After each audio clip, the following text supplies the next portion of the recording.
Bismillah, assalamualaikum warahmatullahi wabarakatuh.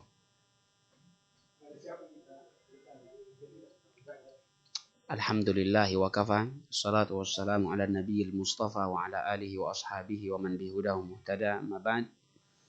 Alhamdulillah, segala puji bagi Allah Azza wa Jalla yang telah menciptakan manusia dari cairan, kemudian berubah menjadi segumpal darah, kemudian berubah menjadi segumpal daging, kemudian menjadi janin, ditiupkan roh ke dalamnya, lalu lahir dan tumbuh berkembang. Allah ciptakan tulang yang dibalut dengan daging, lalu dibalut lagi dengan kulit, di dalamnya terdapat urat-urat, lalu darah-darah, sehingga jantung bisa berdetak dan paru-paru bisa bernafas. Ini merupakan nikmat-nikmat Allah Azza wa Jalla yang harus selalu kita syukuri, ya, dan tidak ada yang dapat memberikan itu semua kecuali hanya Allah Azza wa Jalla.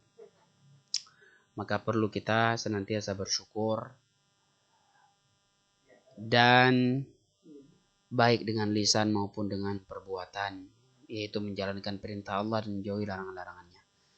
Kemudian salawat dan salam semoga senantiasa tercurahkan untuk Nabi kita Muhammad sallallahu alaihi wasallam dan juga untuk keluarganya, para sahabatnya dan orang-orang yang mengikuti mereka dengan ihsan sampai hari kiamat nanti. Taib, kaifa halukum jami'an ayyuhat tullab? Ya. Ustaz berharap antum semua sehat walafiat. Pertama, kita ucapkan qaddarallahu wa ma syaa fa'al. Pada pertemuan kali ini kita tidak bisa kembali belajar tatap muka seperti biasanya, dan itu yang patut kita sayangkan. Makanya kita berdoa seorang muslim jika tertimpa sebuah masalah, maka dia mengucapkan qaddarallahu wa ma syaa fa'al. Ini semua sudah Allah Ta'ala tentukan. Dan Allah berkehendak, Allah berkuasa, berkehendak apapun yang dia inginkan. Dan yang kedua, Ustaz kembali ingatkan bagaimanapun keadaan kita, maka kalau memang tujuan kita belajar, kita akan gunakan segala halnya pendukung-pendukung yang dapat memberikan kita ilmu. Salah satunya media daring seperti ini. Jadi sekalipun begini keadaannya, kita tetap semangat, tetap fokus, dan tetap berusaha agar kita mendapatkan ilmu.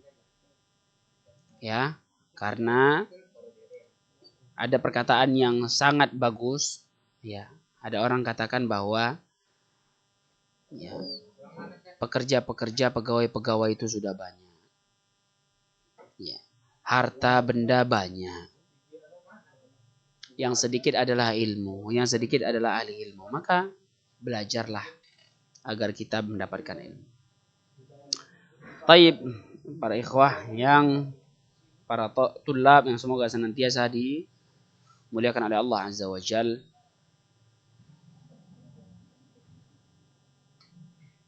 Nah, pada kesempatan kali ini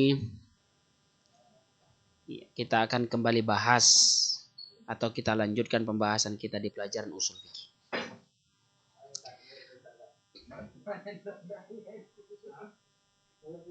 Nah,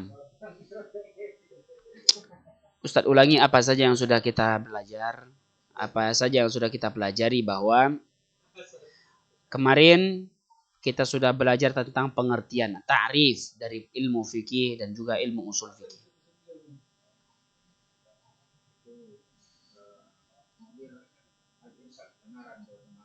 Nah, kita sudah pelajari tentang pengertiannya. Apa pengertian ilmu fikih? Apa pengertian ilmu usul fikih?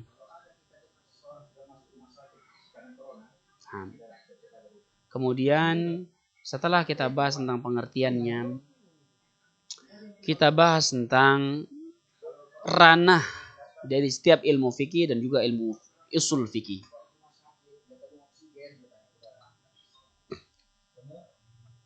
Nah, kemudian setelah kita bahas itu, ini harus antum murojaah ini yang sudah Ustaz sebutkan. Ambil inti-intinya. Nggak perlu antum menghafal ini banyak kata-kata yang di dalam kitab ini. Nggak perlu dihafal. Yang Ustadz pentingkan saja. Setelah itu, kemarin bil amsil qarib, kemarin kita bahas tentang al-ghayatul maqsudah. Tujuan yang dimaksudkan dari ilmu fikih apa? Dan tujuan yang dimaksudkan dari ilmu usul fikih apa? Ini sudah kita bahas. Ya. Maka pada pertemuan kita kali ini kita akan bahas nash'atu kullin minha wa tatawwuruhu.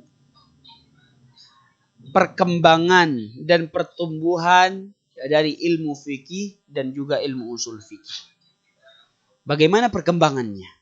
Kita harus tahu ini sebagai muqaddimah kita untuk masuk ke dalam ilmu usul fikih. Jadi Ustadz sudah perlihatkan bahwa pembahasan pertama dari kitab ini langsung apa? Al-adillatu syar'iyyah. Dalil-dalil syariat. Kita harus heran loh, kenapa pembahasannya langsung dalil-dalil syariat? Jadi makanya pengarang kitab, penulis kitab ini langsung membahas muqaddimah ilmu usul fikih agar antum paham. Kenapa pembahasannya langsung dalil-dalil syariat? Baik.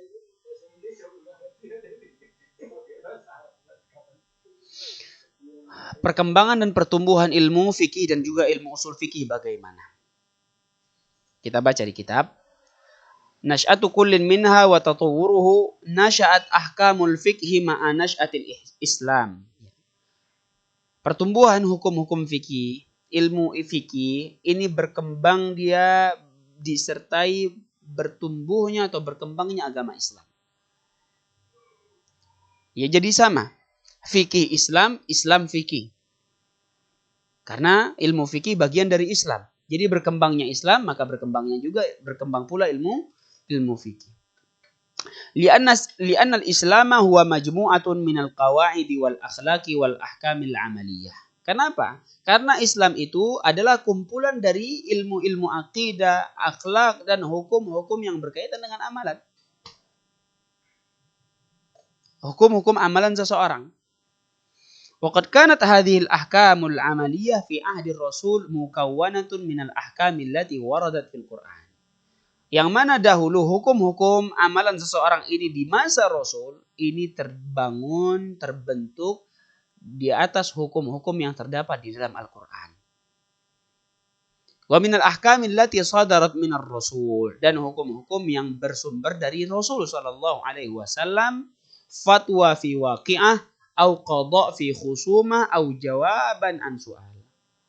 Ya, yang merupakan fatwa Nabi dari suatu kejadian ataupun keputusan dari sebuah konflik yang terjadi atau jawaban Nabi dari soal yang ditanyakan oleh seseorang.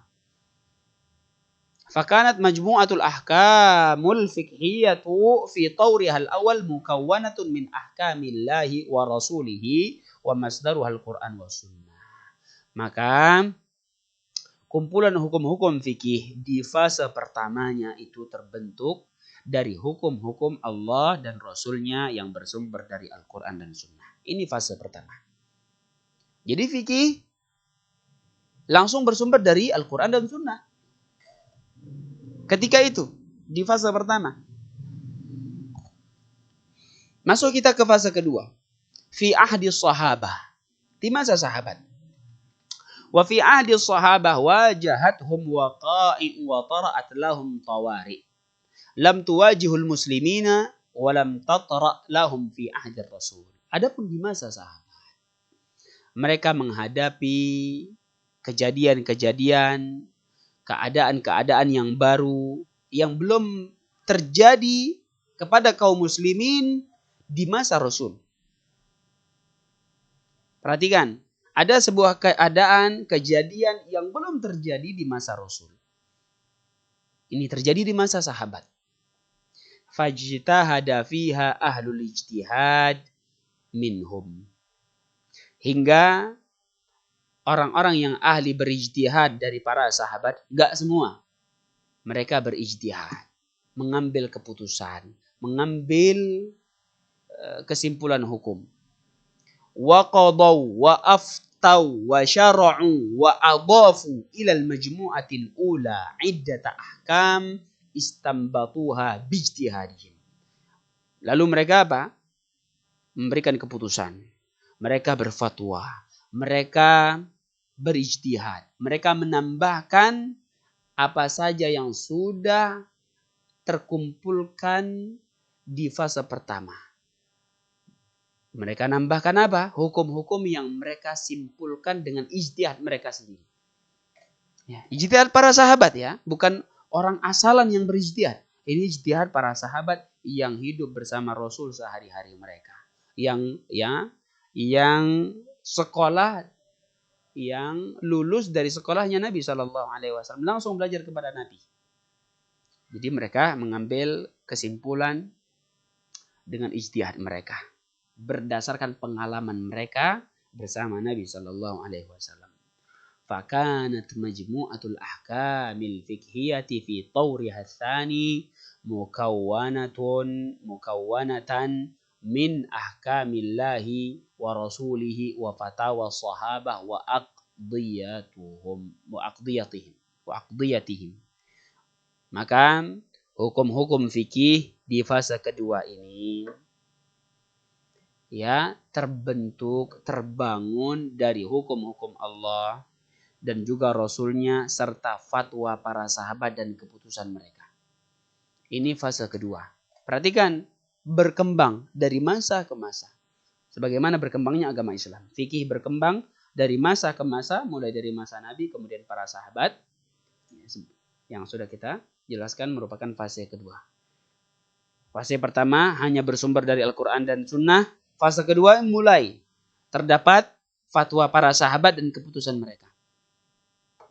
Wa masadiruha Al-Quran wa Sunnah wa ijtihadus sahabah.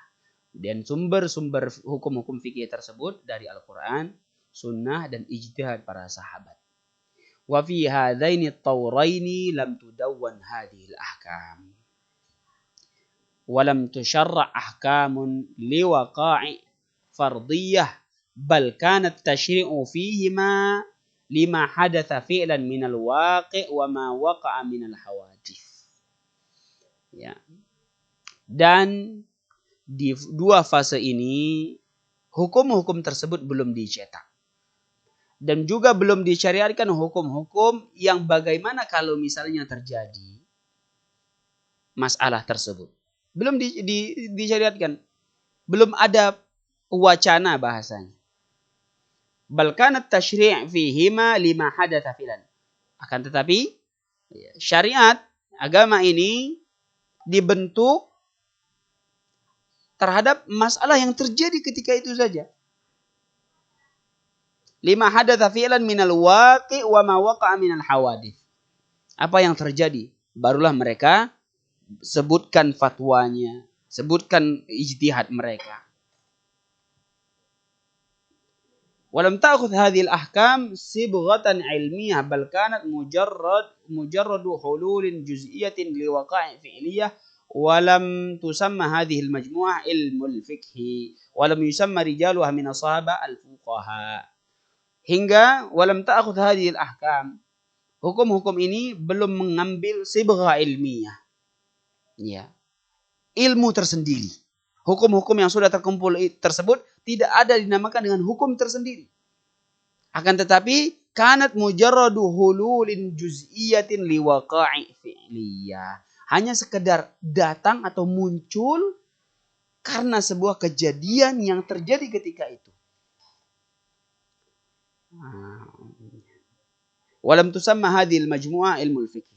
Dan belum dinamakan ketika itu, kumpulan hukum-hukum itu belum dinamakan ketika itu ilmu fikih, enggak. Dan juga walam yusamma rijaluha minas sahaba al-fuqaha. Ya. Orang-orang yang memberikan fatwa, mengambil kesimpulan hukum dari keilmuan mereka, dari para sahabat tidak dinamakan fuqaha. Belum dinamakan pada masa ini. Ya, jadi pada masa para sahabat juga belum ada namanya ilmu fikih, belum ada namanya orang-orang yang berkecimpung dalam fatwa, dalam ijtihad masalah agama ini, dinamakan fuqaha. Begini perkembangannya. Ya, masa Rasul dan masa sahabat. Udah 2 masa. Wa fi ahdi tabi'in wa tabi'it tabi'in wal a'immatil mujtahidin. Perhatikan, kita mulai masuk ke masa ketiga atau fase ketiga. Dan di masa para tabi'in dan tabi'it tabi'in dan juga al-a'immatul mujtahidin, imam-imam yang mujtahid, wa huwa bitaqrib al-qarnanil hijriyani tsani wa tsalits, atau yang diperkirakan itu terdapat pada abad kedua, 2 abad, yaitu 2 abad Hijriyah, yaitu abad kedua dan abad ketiga. Di masa-masa ini ittasa'atid daulatul islamiyah. Negara Islam mulai berkembang. Perhatikan, negara Islam mulai berkembang. Kita katakan tadi bahwa fikih berkembang dengan berkembangnya Islam. Di abad kedua dan ketiga, negara Islam mulai berkembang. Wa dakhala fil islami katsiruna min ghairil arab. Hingga banyak dari orang-orang non-Arab. Orang-orang non-Arab mulai berbondong-bondong masuk ke dalam agama Islam.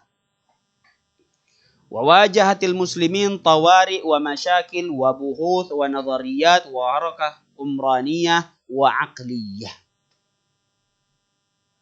Kemudian kaum muslimin menghadapi masalah-masalah, pembahasan-pembahasan, teori-teori baru, pergerakan peradaban, dan juga pergerakan akal manusia yang mulai berkembang. Karena negara Islam mulai berkembang, orang-orang non-Arab juga mulai masuk ke dalam agama Islam. Sehingga mereka menghadapi masalah-masalah baru, ya, pembahasan-pembahasan baru, teori-teori, ilmu-ilmu baru, pergerakan peradaban, ya.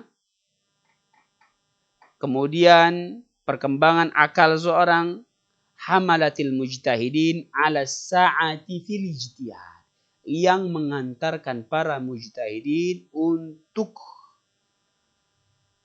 memperluas ijtihad mereka.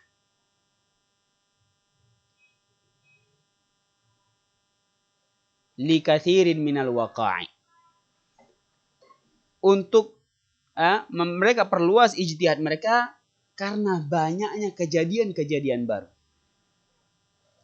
Wa fatahat lahum abwaban minal bahthi wan nazar. Kemudian terbukalah untuk mereka pintu-pintu untuk membahas, berdiskusi dan mengamati tentang agama ini. Mulai terbuka bagi mereka pintu-pintu pembahasan, diskusi, dialog, pengamatan, mulai terbuka. Fattasa'a maidanut tasyri' lil ahkamil fiqhiyah. Maka meluaslah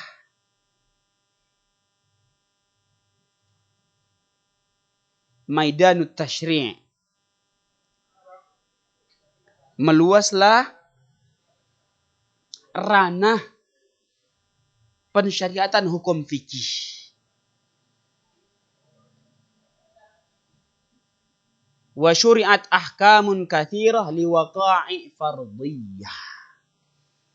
Wa udhifat ilal majmu'ataini sabiqatain ahkamun katsirah. Lalu muncullah hukum-hukum yang banyak untuk kejadian-kejadian yang belum tentu terjadi. Kalau terjadi, wa udhifat ilal majmu'ataini sabiqatain, lalu ditambahkan ke 2 fase yang telah lalu tadi, yang telah dikumpulkan hukum-hukum fikih mulai dari masa Rasul dan juga masa para sahabat, ditambahkan ahkamun katsirah, hukum-hukum yang banyak, ditambahkan dari 2 hukum yang sudah dikumpulkan di masa tersebut. Fakanat majmu'atul ahkamil fiqhiyah fi tawriyah tsalits, hingga Ya, perkumpulan hukum-hukum fikih di fase ketiga ini terbentuk dan terbangun min ahkamillahi wa rasulih. Dari hukum-hukum Allah dan Rasulnya. Wa fatawa sahabah wa aqdiyatuh. Kemudian fatwa-fatwa sahabat dan keputusan mereka. Wa fatawal mujtahidin wa istimbatuhum. Dan juga ya terbentuk dan terbangun dengan fatwa para mujtahidin yang notabene-nya mereka adalah para tabi'in dan atba'ut tabi'in serta kesimpulan-kesimpulan mereka. Wa masadiruha, dan sumbernya adalah Al-Qur'an, kemudian sunnah, kemudian ijtihad para sahabat wal a'immatul mujtahidin, imam-imam yang mujtahidin. Ini fase ketiga perkembangan fikih. Naam. Wa fi hadzal ahd, dan di masa ini budi'a bitadwini hadhil ahkam ma'al bad'i bitadwini sunnah. Di masa ini dimulailah percetakan hukum-hukum ini. Pembentukan hukum-hukum ini dicetak di sebuah lembaran ma'al bad'i bitadwini sunnah. Bersamaan dengan mulainya dicetak as-sunnah. Hadis-hadis Nabi sallallahu alaihi wasallam. Naam. Wastabghat al-ahkam bis-sabghatil ilmiyah. Lalu hingga timbullah hukum-hukum tersebut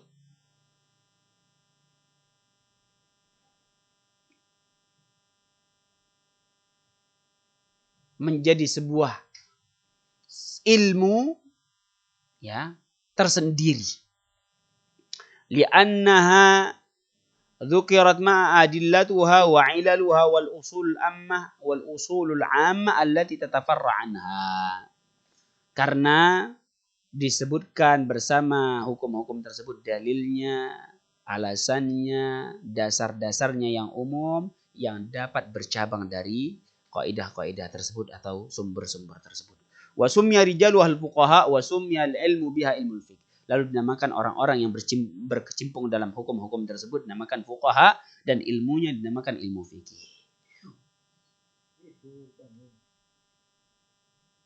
Wa min awwali ma duwina fiha fi ma wasala ilaina muwatta. Dan ya cetakan pertama, kitab yang pertama yang dicetak, dibentuk di dalam ilmu fikih yang sampai ke kita adalah kitab Muwatta al-Imam Malik, miliknya Imam Malik bin Anas. Fa innahu jama'a fihi bina'an ala talabil khalifah al-Mansur ma sahha indahu minas sunnah. Karena ya dia kumpulkan di dalam kitabnya ya didasari permintaan Khalifah Mansur apa yang sahih dari sunnah Nabi sallallahu alaihi wasallam dan dari fatwa sahabat dan tabi'in, atba'ut tabi'in. Ya, mintaan dari Khalifah Mansur ketika itu kepada Imam Malik agar mengumpulkan di dalam kitab Muwatta'nya apa yang sahih dari hadis dan juga fatwa para sahabat dan juga kesimpulan keputusan para tabi'in dan atba'ut tabi'in. Fakana kitabu haditsin wa fiqh, maka kitab Muwatta' merupakan kitab hadis sekaligus kitab fikih. Wa huwa asasu fiqhil hijaziyin, yang merupakan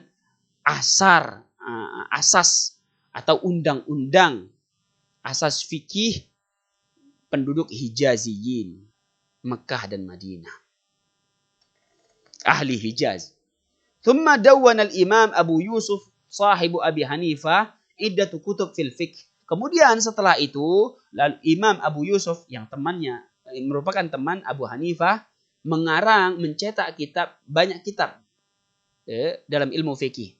Hiya asasu fiqhil Iraqiyyin, yang merupakan sumber atau pokok dari fikih Iraqiyyin yang berada di Irak, Iran, daerah sana. Kalau Hijaz, daerah Mekah, Madinah dan yang sekitarnya. Ya, begitu kitab-kitab yang muncul. Wadawan al-Imam Muhammad bin Hasan sahib Abi Hanifah. Kemudian Imam Muhammad bin Hasan yang merupakan sahabat Imam Abu Hanifah juga, kutub zahirur riwayat sittah. Kitab tentang riwayat yang jelas dari kutubus sittah allati jama'aha al-Hakim, yang dikumpulkan oleh Hakim Asy-Syahid fi kitabihil Kafi wa syarahahu As-Sarkhasi fi kitabihil Mabsut. Kemudian Al-Imam As-Sarkhasi mensyarah kitab tersebut dengan nama kitab Al-Mabsut wa hiya marja'u fiqhil madhhabil Hanafi, yang menjadi referensi fikihnya madhab Hanafi. Wa amlal Imam Muhammad bin Idris Syafi'i bin Misr kitab Al-Um wa huwa imadu fiqhil madhhab Syafi'i. Kemudian Imam Muhammad bin Idris Syafi'i, Imam Syafi'i juga menulis kitab di Mesir ketika itu dengan nama Al-Um, yang menjadikan pedoman fikihnya madhab Syafi'iyah. Begitulah perkembangan ilmu fikih. Dari masa ke masa sudah kita jelaskan. Mulai dari belum dicetak ilmu tersebut, belum dikumpulkan, sampai dicetak ke masa A'immatul Mujtahidin, yaitu imam-imam mujtahid seperti Imam Malik, Imam Abu Hanifah tadi. Kalau Imam Abu Hanifah tidak ada disebutkan kitabnya di sini, tapi temannya, dua temannya, yaitu Imam Abu Yusuf dan Imam Muhammad bin Hasan. Mereka merupakan pedoman atau referensi madhab Hanafiyah, madhab Hanafi. Baik. Kemudian Imam Syafi'i dengan kitabnya yang bernama Al-Um, yang menjadi referensi sandaran fikihnya madhab Syafi'iyah. Nah, mungkin itu yang bisa kita sampaikan pada pertemuan kita kali ini. Semoga bisa paham. Insya Allah pertemuan kita berikutnya akan kita sebutkan perkembangan ilmu usul fikih. Kalau tadi ilmu fikih, kalau sekarang perkembangan ilmu usul fikih. Insya Allah kalau kita bertemu di minggu depan, kita akan tulis di papan tulis agar antum mudah ingatnya untuk bisa diingat dan untuk ujian. Naam, mungkin itu yang bisa Ustaz sampaikan pada pertemuan kita kali ini. Nas'alullah ta'ala an yarzuqana ilman nafi'an wa rizqan thayyiban wa amalan mutaqabbala. Kita tutup dengan doa kafaratul majlis. Subhanakallahumma wa bihamdika asyhadu an la ilaha illa anta astaghfiruka wa atubu ilaik. Wassalamualaikum warahmatullahi wabarakatuh.